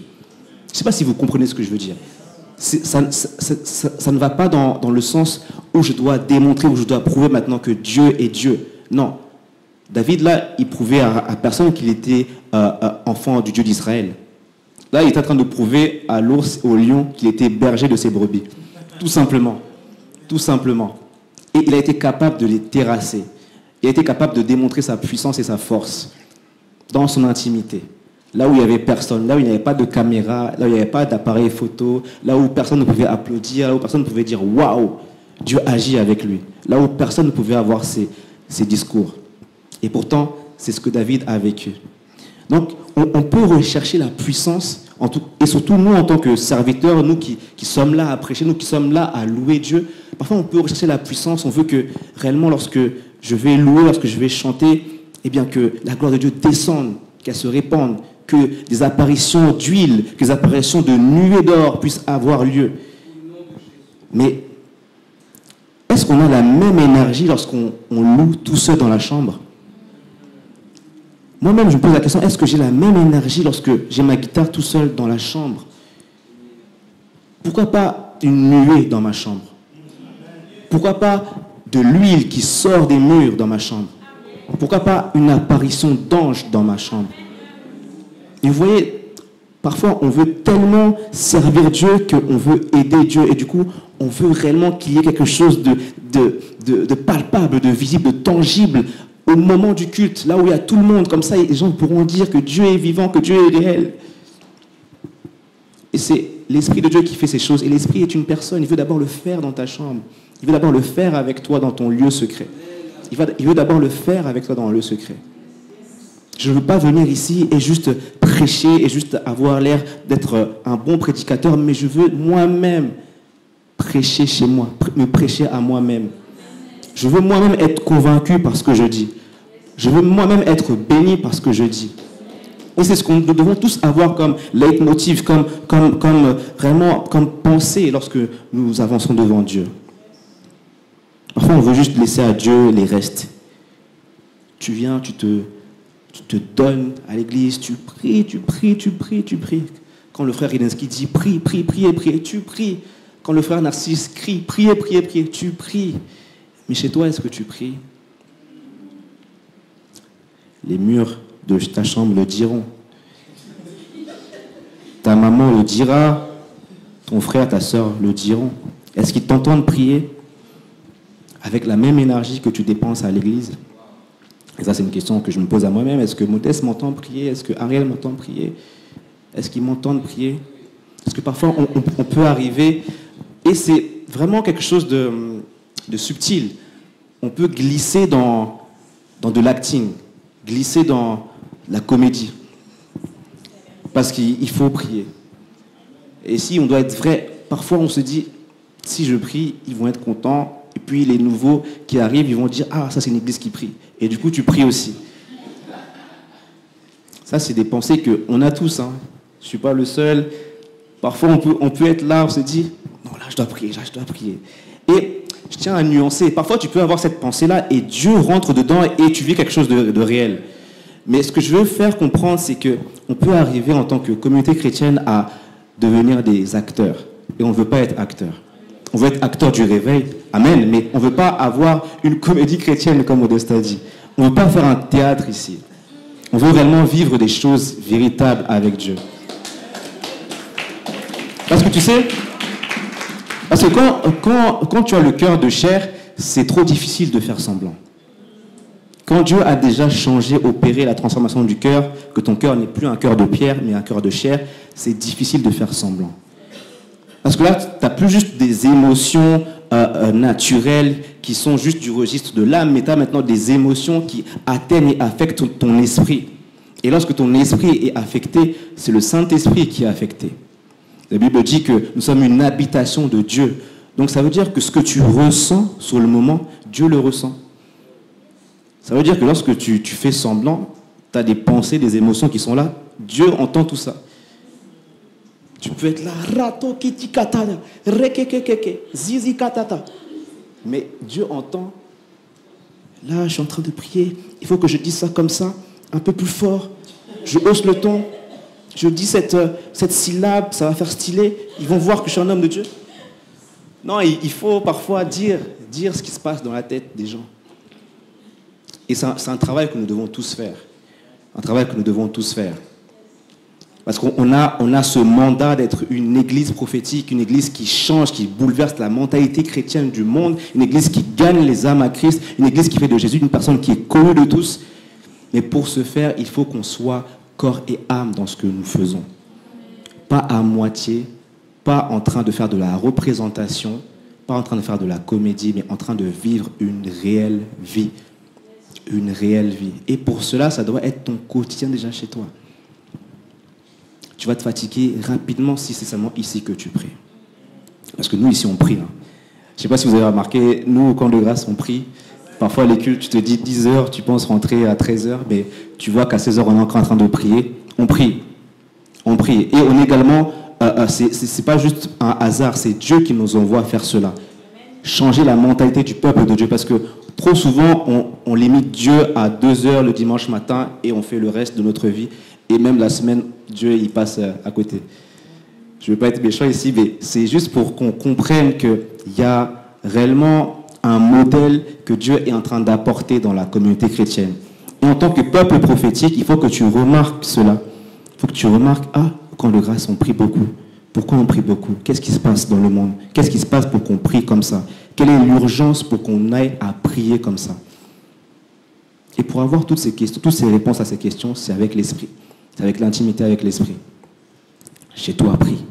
Dis à ton voisin, chez toi, prie. Chez toi, il faut que tu pries. Il faut que tu pries. Il faut que tu pries. Dis-lui bien, bien. Oh, tu veux pas lui dire, on dirait toi-même tu pries pas. Et chez toi, il faut prier. Amen.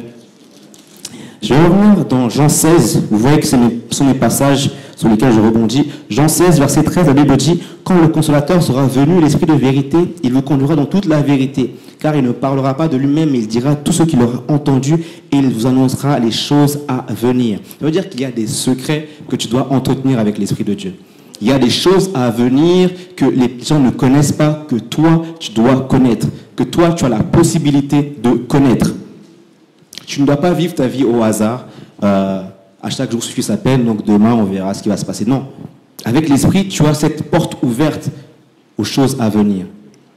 Avec l'esprit, tu as la porte ouverte aux conversations du Père, du Fils et du Saint-Esprit. Imagine le type de conversation. Imagine le degré de science qui est partagé là. Le degré de puissance dans la parole qui est partagé là. Parfois, on veut savoir ce que les gens disent sur nous. Non, non. Ce que les gens disent sur moi, ça ne m'intéresse pas. Mais qu'est-ce que Dieu dit de moi? Qu'est-ce que Dieu dit sur moi? La Bible dit que Dieu a dit, faisons l'homme à notre image. Ça veut dire que le Père, le Fils, le Saint-Esprit se sont rejoints. Ils ont dit, il faudrait qu'on fasse ça. Il faudrait qu'on crée l'homme comme ça, comme ci. Ça veut dire qu'ils ont une conversation. Il y a eu un secret qui a été partagé là. Et ce secret-là est toujours ouvert pour nous. Nous qui avons l'Esprit de Dieu, on a justement cette oreille qui est capable d'entendre ce que le Père dit, d'entendre ce que le Fils dit, d'entendre ce que l'Esprit dit. La Bible dit que l'Esprit de Dieu est l'Esprit qui sonde les profondeurs même de Dieu. Et cet Esprit est en nous, est en moi, est en toi. Donc ça veut dire que tu as les profondeurs de Dieu. Tu as la pensée de Dieu. Exactement ce que Dieu pense sur le moment T. Ce que Dieu pense de moi aujourd'hui. Ce qu'il prévoit pour moi demain. Tu as accès à ça. Tu as accès à ça. Parce que tu as le cœur de chair. Le cœur qui peut recevoir ces paroles. Peut-être pour tes voisins, tes amis, eux, ils vivent leur vie selon leurs projets, selon ce qu'ils se disent, selon le marché, selon ce qui se passe, selon le travail qui est à la mode, le travail qui rapporte le plus, selon ce qu'il faut faire pour avoir de l'argent. Mais nous ne vivons pas par ces principes-là. Nous vivons par l'Esprit. Nous vivons par l'Esprit, nous sommes guidés par l'Esprit, nous marchons selon l'Esprit, nous accomplissons les désirs de l'Esprit. Amen. Amen. Merci Seigneur Jésus. Alléluia. On va juste repartir dans Ézéchiel. J'aimerais qu'on puisse relire encore ce passage d'Ézéchiel. Ézéchiel 36, verset 26. Ézéchiel 36, verset 26. Je vous donnerai un cœur nouveau, et je mettrai en vous un esprit nouveau. J'ôterai de votre corps le cœur de pierre, et je vous donnerai un cœur de chair. J'aimerais que tu mettes ta main sur ton cœur là où tu es, et tu répètes cette prière après moi. Seigneur Jésus, merci pour le cœur de chair. Merci pour ce cœur. Ce cœur qui reçoit de toi. Ce cœur qui nourrit des sentiments pour toi. Ce cœur qui entretient une relation avec toi. Ce cœur qui est l'habitation de Dieu. Ce cœur qui est décoré par Dieu. Ce cœur qui est embelli par Dieu. Ce cœur qui languit d'amour pour toi. Merci pour mon cœur. J'aimerais que tu puisses prier quelques instants pour ton cœur. Prie pour ton cœur là où tu es. Prie pour ton cœur là où tu es. Oui, Seigneur Dieu, nous prions pour nos cœurs. Papa, que nos cœurs puissent être gardés. Que nos cœurs de chair que tu nous as donnés, Papa, ne puissent pas être changés, ne puissent pas être abîmés, être affectés, être altérés, Seigneur Dieu. Mais que ce cœur, Seigneur Dieu, soit gardé pur pour toi. Mais que ce cœur soit gardé disposé pour toi. Mais que ce cœur soit gardé comme tu l'as modelé, comme tu l'as façonné, Seigneur Jésus. Oh, Papa, garde mon cœur, garde le cœur de tes enfants, garde le cœur de ton peuple, Seigneur Dieu. Garde nos cœurs, Seigneur Jésus-Christ. Garde nos cœurs loin des méfaits de l'ennemi. Garde nos cœurs loin des paroles meurtrières de l'ennemi. Mais que nos cœurs soient gardés par toi. Tu es celui qui garde, car l'homme qui garde en vain. Lorsque toi tu gardes, c'est réellement la protection qui est assurée, Seigneur Dieu. Merci parce que nos cœurs sont entre tes mains, Seigneur Jésus. Merci Yahweh. Merci Seigneur. Merci Seigneur Jésus. Alléluia. Alléluia.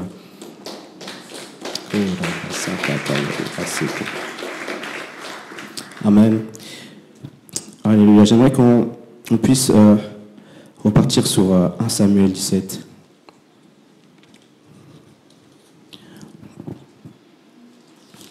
Merci Jésus. Et si on peut lire du verset 37 au verset 46, s'il vous plaît. David dit encore, l'Éternel qui m'a délivré de la triffe du lion et de la patte de l'os me délivrera aussi de la main de ce Philistin. Et Saül dit à David, va et que l'Éternel soit avec toi. Saül fit mettre ses vêtements à David. Il plaça sur sa tête un casque d'airain et le revêtit d'une cuirasse. David ceignit l'épée de Saül par-dessus ses habits et voulut marcher, car il n'avait pas encore essayé. Mais il dit à Saül, je ne puis pas marcher avec cette armure. Je ne suis pas accoutumé.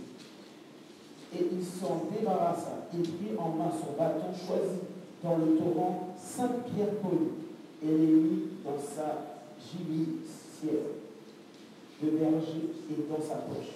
Puis, sa fronde à la main, il s'avança contre le Philistin. Le Philistin s'approcha peu à peu de David, et l'homme qui portait son bouclier marchait devant lui.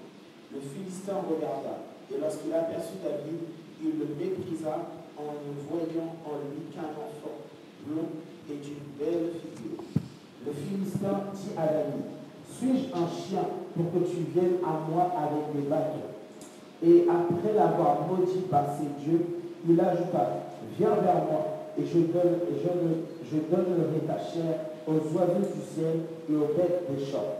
David dit aux Philistins, tu marches contre moi avec l'épée, la lance et le javelot, et moi je marche contre toi au nom de l'Éternel des armées, du Dieu de l'armée d'Israël, que tu as insulté. Aujourd'hui, l'Éternel te livrera entre mes mains. Je t'abattrai et je couperai la tête. Aujourd'hui, je donnerai les cadavres du camp des Philistins aux oiseaux du ciel et aux oiseaux et aux animaux de la terre. Et toute la terre saura qu'Israël a un Dieu. Alléluia. Et toute la terre saura que Altesse a un Dieu. Tu puisses le dire avec ton prénom. Que tu puisses le dire avec ton prénom. Et toute la terre saura que Julia a un Dieu. Approprie-toi ces paroles. Et toute la terre saura que Marie a un Dieu. Et toute la terre saura que Matthieu a un Dieu. Alléluia. Ici, on a David qui exprime une foi incroyable. On a David qui montre la stature qu'il a. Et ici, j'aimerais te montrer que être rempli de l'esprit, ce n'est pas être zélé pour rien.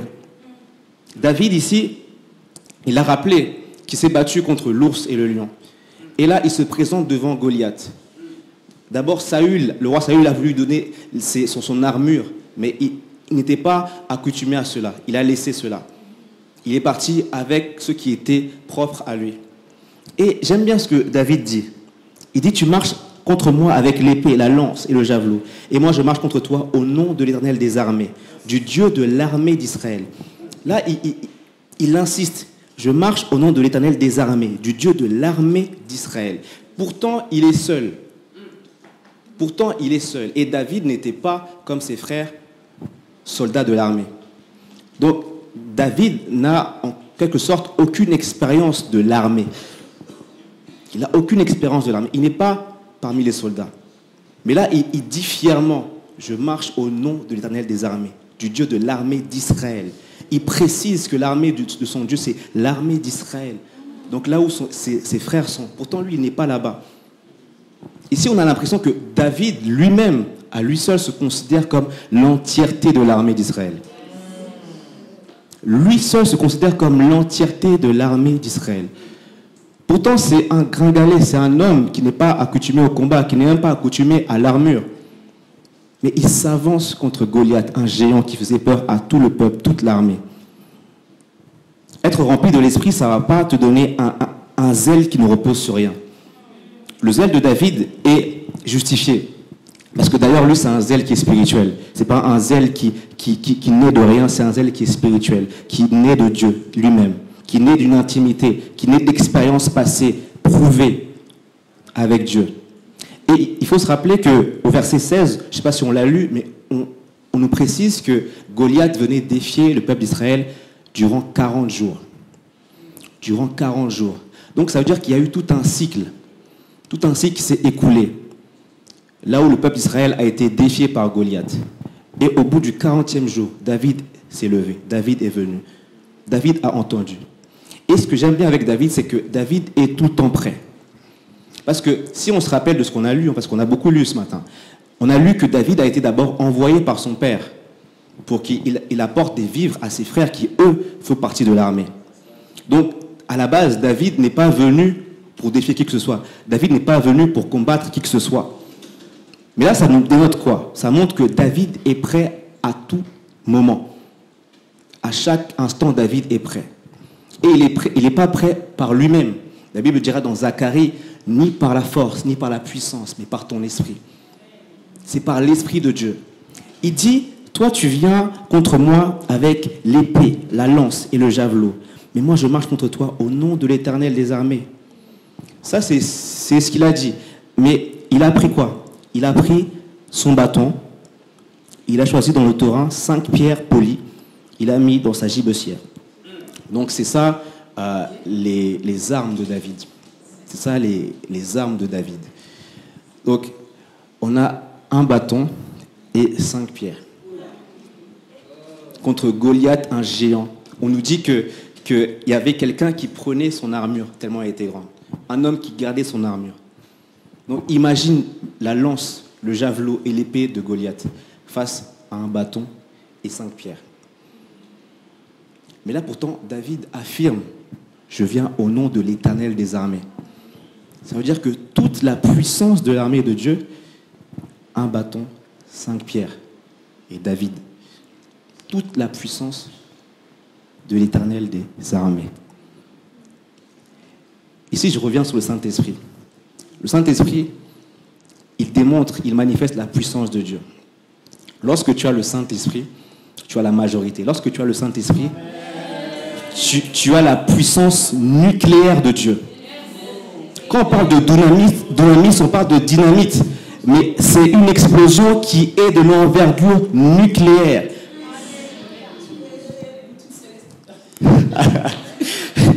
Poutine céleste, non. Mais là, tu comprends pourquoi David peut fièrement se présenter devant Goliath et toute son armée alors qu'il est tout seul. Parce qu'il a conscience qu'il n'est pas tout seul. Il a l'esprit en lui. Il a conscience qu'il a une arme nucléaire qui peut décimer toute l'armée des Philistins. Il a conscience que, bien que ce soit le bâton représente quoi? L'autorité. Il a l'autorité de Dieu avec lui. Il a les 5 pierres. Les 5 pierres qui sont quoi? Encore une fois, une représentation de l'esprit. Pourquoi? L'esprit est l'apôtre par excellence. Il est celui qui nous conduit dans toute la vérité. L'esprit est le prophète par excellence. Il est celui qui nous donne les choses à venir. L'esprit est le pasteur par excellence. Il est celui qui nous console. L'esprit est l'évangéliste par excellence. Celui qui nous convainc de péché et de jugement. L'esprit est le docteur par excellence. Il est celui qui nous enseigne par son onction. Ça veut dire que David a pris l'esprit, il a pris l'autorité de Dieu. Il avait déjà tout cela en lui. Il a rassemblé toutes les armes suffisantes pour décimer n'importe quelle armée face à lui. N'importe quelle armée face à lui. Et tu verras qu'il a pris juste une seule pierre. Une seule pierre a suffi. Ça, on n'a pas encore lu, mais je te spoil déjà. Je pense que tu connais. Il a pris une seule pierre, il a lancé, au milieu du front. Et vous verrez que dans les spiritualités, on accorde une importance au front, au milieu ici. Souvent, on accorde ça à l'œil spirituel, à la spiritualité. Ça veut dire que non seulement il a terrassé Goliath, mais toute la puissance démoniaque derrière a été terrassée, décimée. Et ça, par l'Esprit de Dieu. Par l'Esprit de Dieu. Parce qu'il a pris une seule pierre. L'Esprit rassemble tous les 5 ministères. Et il est question de toi et moi. Il est question de toi et moi. La Bible dit dans Ephésiens 4 que Jésus est remonté avec des dons et qu'il a fait des dons aux hommes. Les ministères dons. Apôtre, prophète, pasteur, évangéliste. Mais Jésus ne s'est pas arrêté à cela. Il t'envoie, toi, en tant que témoin. Toi qui as l'Esprit de Dieu, tu es témoin. Et un témoin, dans un procès, un témoin est comme une arme en fait face à l'adversaire. Le témoin va témoigner des choses qui vont aller en faveur de ce que tu présentes face à ton adversaire. Donc tu es une arme dans les mains de Dieu. La Bible dira dans Ecclésiaste 10:10 que nous sommes comme une hache entre les mains de Dieu. Et cette hache doit être aiguisée. Son tranchant doit être aiguisé. Parce que si la hache a le tranchant émoussé, cela sera plus difficile de couper, de trancher. Et ça, encore une fois, c'est le travail de l'esprit de te déguiser, de te tailler. Et tu es taillé face à quoi? Face à la parole de Dieu, qui est l'épée à double tranchant. Nous qui sommes la hache de Dieu, nous sommes taillés et notre tranchant est dévoilé parce que nous sommes en contact avec l'esprit, en contact avec la parole de Dieu. Il y a ce ping-pong qui se joue entre nous et l'esprit et qui fait de nous vraiment une puissance face à l'ennemi. Qui est une puissance face à l'ennemi? Dis, je suis une puissance face à l'ennemi. Et David, ça, il le savait. Il le savait. Il le savait. Tu marches contre moi avec l'épée, la lance et le javelot, mais moi je marche contre toi au nom de l'Éternel des armées, du Dieu des armées d'Israël. Pourtant, il n'était pas parmi les rangs de l'armée. Tu ne dois pas juste résumer la vie chrétienne au fait d'être parmi ceux qui prêchent, parmi ceux qui sont vus, parmi ceux qui font des choses. Là où tu es une arme entre les mains de Dieu. Là où tu es, dans ton quartier, dans ta zone, dans ton travail, tu es une arme dans les mains de l'Éternel. Et tu peux faire plus de dégâts dans le camp de l'adversaire là où tu es. Des fois, je réfléchis, mais je me dis, mais finalement, nous ici, on prêche, mais il n'y a que des chrétiens, donc finalement, tout le monde est béni, mais est-ce qu'on fait des dégâts? On en fait. Mais toi, là où tu es, peut-être que tu parles à des personnes qui ne connaissent pas du tout Christ. Tu peux faire bien plus de dégâts dans le camp de l'ennemi. Et ça, tu comprends cela lorsque tu saisis la personne du Saint-Esprit. Lorsque tu saisis que ton cœur de pierre a été changé en cœur de chair, que tu as accès à toutes ces grâces dont j'ai parlé. Tu as accès à la vie que David a menée. Et je rappelle, David n'avait pas l'esprit en lui. Nous avons l'esprit en nous. Ça veut dire que chacun d'entre nous, nous sommes des dynamites entre les mains de Dieu. Des bombes nucléaires entre les mains de Dieu. Et ce n'est pas juste pour faire du show, mais c'est réellement parce que c'est la volonté de Dieu. C'est réellement parce que c'est ce que Dieu veut. C'est la relation que Dieu veut entretenir avec nous. S'il le voulait, il pourrait tout faire d'un claquement de doigts. Tout le monde délivré. Plus de malades. Plus de captifs. Tout le monde croit en Jésus. Tout le monde loue le Seigneur Jésus. Mais il veut le faire avec nous. Avec toi, avec moi. Main dans la main. Il pourrait le faire. Hein. S'il veut vraiment, il pourrait le faire. Mais Dieu souhaite. Dieu veut une relation. Dieu veut marcher main dans la main, avancer avec toi, avec moi. Dieu veut avancer avec son Église. La réserve qui s'est faite. Alléluia. Alléluia. Et je disais que David n'a pas exprimé un zèle déplacé, mais son zèle était justifié. Son zèle était justifié. Et je l'ai dit, 40 jours d'attente, 40 jours d'attente. Et je dis encore, 40 jours, c'est un cycle qui est nécessaire à tout chrétien qui veut plus de gloire, plus de dimension avec Dieu. 40 jours, pourquoi? Le peuple d'Israël a resté 40 jours dans le désert avant de voir une percée. 40 jours, pourquoi? Moïse, lorsqu'il est monté dans la montagne, il est resté 40 jours avec l'Éternel. Il est redescendu avec la gloire de Dieu sur son visage. 40 jours encore, Jésus est passé dans le désert pendant 40 jours. Il a été rempli de l'Esprit, il n'est pas allé prêcher directement. 40 jours dans le désert. On nous dit qu'il a été emmené par l'Esprit. Ce n'est pas Satan qui l'a retenu captif là-bas. C'était sa propre volonté d'être là-bas.